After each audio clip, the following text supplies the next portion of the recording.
atas kesempatannya Pak Ketua, Mas hormati pimpinan dan Komisi 1 serta anggota komisi. Kemudian pihak dari BPN, KPH, dan yang paling saya hormati masyarakat desa SMP. Tentu yang ada di garda terdepan adalah tata jaga ritme daerah. Jadi yang Malaysia tapi kita semangat ya. Siap dapatkan ada konflik, maka dengan menjadi sebagian besar saya katakan buat tanggung jawab dia. Nah saya tuh saya selalu nur dalam kapasitas saya lebih top, saya masoka, tapi saya akan memberikan sedikit pendekatan yang berbeda supaya menambah sedikit wacana kita.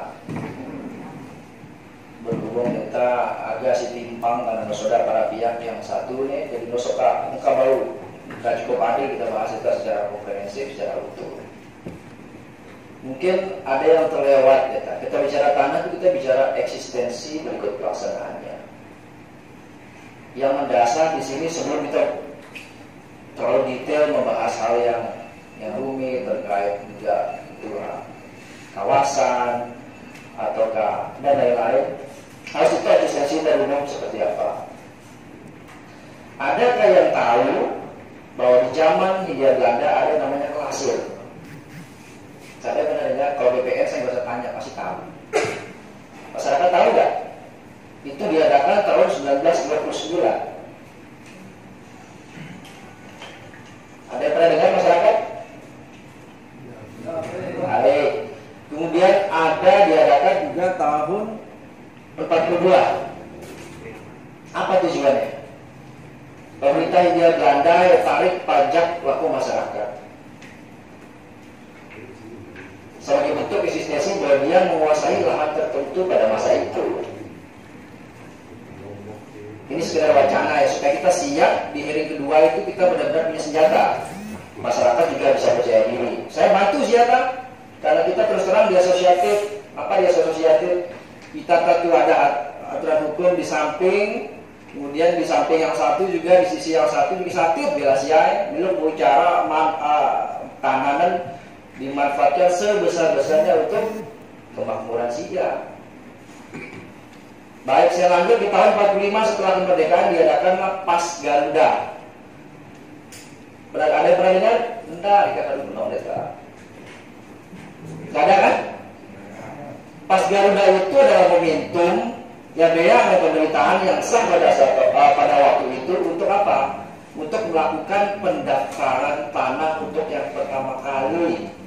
Terkait apa? Terkait tanah adat yang menyangkut di dalamnya hak wilayah. Ditarik kembali bahwa tahun 1960 lahirlah UPA namanya Undang-Undang Pokok Agraria.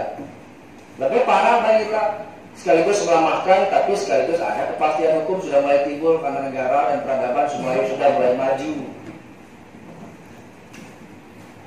Sejak 1960 ini ada mulai namanya sistem pengkonversian, bahwa dari tanah adat, bekas adat kemudian bisa dijadikan tanah milik dan segala bentuk hak-hak yang lain. Kalau saya mau jujur, pandangan saya hari ini bahwa eksistensi tanah adat sudah nothing, sudah nggak ada. Maaf kita bantu saya yang terhormat. Bahwa semenjak lahir UPA itu, berarti dihitung sampai sekarang sudah 60 tahun, eksistensinya sudah nggak ada. Makanya saya nggak kaget, saya bilang sama Pak Ketua Komisi itu lahir, ada pengukuran kemudian timbul sertifikat, saya nggak kaget kok. Karena orang sakit terlebih dahulu yang diakui sebagai eksistensi adat dalam bentuk tanah itu nggak ada. Ini betul-betul kita ketahui bersama supaya utuh. Tapi bila sia sampai mati, tapi cukup dasarnya. Jadi saya lihat redaksi di sini misalnya undangan dasar hukum hanya justru ada dasar hukum mengeluarkan pendapat, tapi dasar hukum legal formal atau legal standingnya tidak cukup. Mohon maaf ya. Saya kan bupati, momentum kan pilkada, mikrosinar, belasia benar saya penangkap bakal mendapat pentak. Tapi kita berbenturan dengan aturan hukum yang sudah baku, yang sudah diakui sebagai konsensus nasional kita. Bukan gitu Pak BPN?